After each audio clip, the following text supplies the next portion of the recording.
Oasis Audio presents Harvest of Rubies by Tessa Afshar. Read for you by Laurel Merlington. For my mother and father, thank you for teaching me to laugh and to love. Chapter 1. The 8th year of King Artaxerxes' reign, Persia. On my 12th birthday, my father discovered that I could read. He came home long before the supper hour that night, an occurrence so rare that in my shock I forgot to greet him. Instead, I sat stupefied, clutching a forbidden clay tablet. "What are you doing?" he asked, his gaze arrested by the side of the tablet clasped to my chest.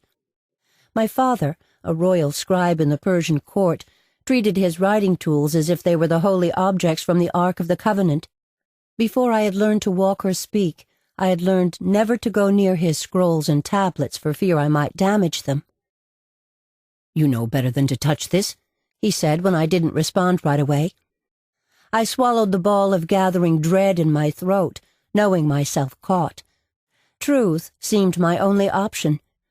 "I was reading," I said as I replaced the tablet on the floor with extravagant care. He studied me from beneath lowered brows. "Even if you could read, which you cannot, you should not be anywhere near my scribal supplies. It is very wrong of you to lie, Sarah." "I'm not lying, Father." He heaved a sigh, spreading his hand in mock invitation toward the tablet. He said, "Demonstrate." The tablet was in Persian, one of the most complicated languages of the world. I could have chosen to teach myself Aramaic, a simpler language for a beginner and more appropriate for a Jew. But most Aramaic documents were recorded on parchment, and I had decided that there would be fewer chances of accidentally damaging clay or stone tablets than fragile parchment scrolls. Licking my lips, I concentrated on the complex alphabet before me. The symbols looked like a series of delicate nails standing upright or lying sideways, an occasional incomplete triangle thrown in for confusion. With halting accuracy, I began to read the first line from left to right, then the second and the third. My father sank to the carpet next to me, his movements slow. He was silent for a long moment. Then he asked, "Who taught you to read Persian?" "Nobody. I learned by myself. I've been studying for 5 months." He seemed speechless. Then, with jerky movements, he fetched 3 small clay cylinders and placed them before me. "What's this word? And this? Can you make out this sentence?" We must have sat there for hours as he tested my knowledge, corrected my pronunciation, and demonstrated grammatical rules. He forgot about my months-long transgression of secretly handling his scribal supplies. He forgot to remonstrate with me for having taught myself to read without his permission. But then he also forgot to ask me why I had wanted to learn. Although I was surprised by his lack of anger at my behavior, his lack of interest was all too familiar. In the years since my mother's death, when I was 7, my father had rarely spoken to me of anything save mundane household matters, and even that was rare. My desires, my motives, my hopes held no appeal to him. Late that night, after so many hours of his company, when I crawled onto my thin cotton-filled mattress, my mouth spread in a wide smile. I had finally found a way to hold my father's attention. He had spent more time with me on this one night than he was wont to do in a fortnight. Months of hard work had won me the desire of my heart. He had found something in me worth his while. After we lost my mother, Aunt Leah, my mother's only sister, began coming once a week to our home to help us with the housework. She tried to show me how to sew and clean and cook. Our conversations around these topics tended toward frustration for her and pain for me. "Weren't you paying attention when I showed you how to pluck the chicken?" "No, Aunt Leah. I beg your pardon." "You can't use a broom like that, Sarah. You only move the dust from one spot to another. That's not called cleaning. That's a migration of dirt." "Yes, Aunt Leah. I beg your pardon."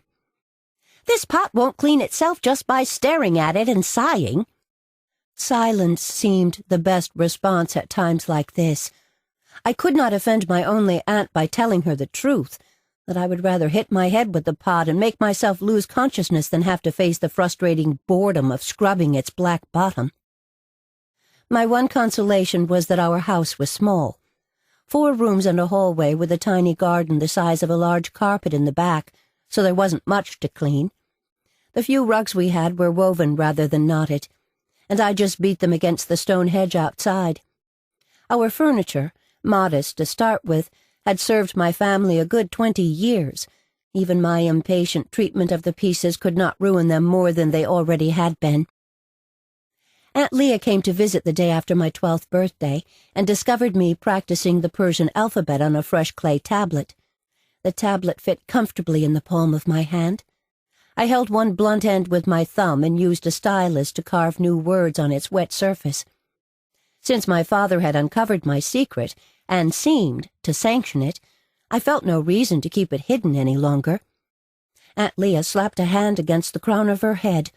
"Are you writing now?" "I am," I said with pride, stretching my cramping legs on the crude carpet. "It's a scandal. What will your father say?" "He is teaching me." "It's a scandal," she repeated. She made me put the tablet and stylus away and help her with the laundry until my father arrived. Although I was dismissed from the room so that they might hold a private conversation, I could hear snatches of their conversation through the drawn curtain that separated the rectangular room into 2 parts. My heart beat an uncomfortable rhythm as I considered the possibility that Aunt Leah might convince Father to stop teaching me. I waited with fuming resentment, barely able to keep myself from marching in and demanding that she stop interfering with the first good thing that had happened to me in years. "The child just wants to learn to read and write, Leah. There's no shame in that. She even shows a glimmer of talent." I was surprised to hear my father defend me. I couldn't remember his ever doing so before. The simple words soothed my rising anger. "The child is a girl." "Literate women are not unknown. The queen reads as well as any scribe, they say." "Sarah is not a royal Persian woman. She's a simple Jewish maiden." I could not make out my father's answer. Aunt Leah's response came heated and fast, though. "No good will come of this, Simeon. You mark my words. Your stubborn refusal to listen to reason will cause that child nothing but harm." She stormed out of the house, not taking the time to put her shoes on right. As soon as she left, I gathered my practice tablet and borrowed tools and walked into my father's room. He sat on the floor, his head bent, a hand covering his eyes.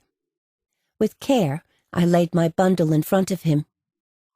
"Would you like to see what I did today, Father? It's not much." Aunt Leah interrupted my practice. This was new for me, this bold approach to my father. I had known for years that I was a bother to him. He found my conversation trying, my presence aggravated him. But my literary endeavor had given me a new confidence. I knew my father loved his work. I might be a nuisance, but the work wasn't. I thought he would bear with me as long as we had a clay tablet between us. He lifted his head and focused on me for a long moment. One corner of his mouth lifted.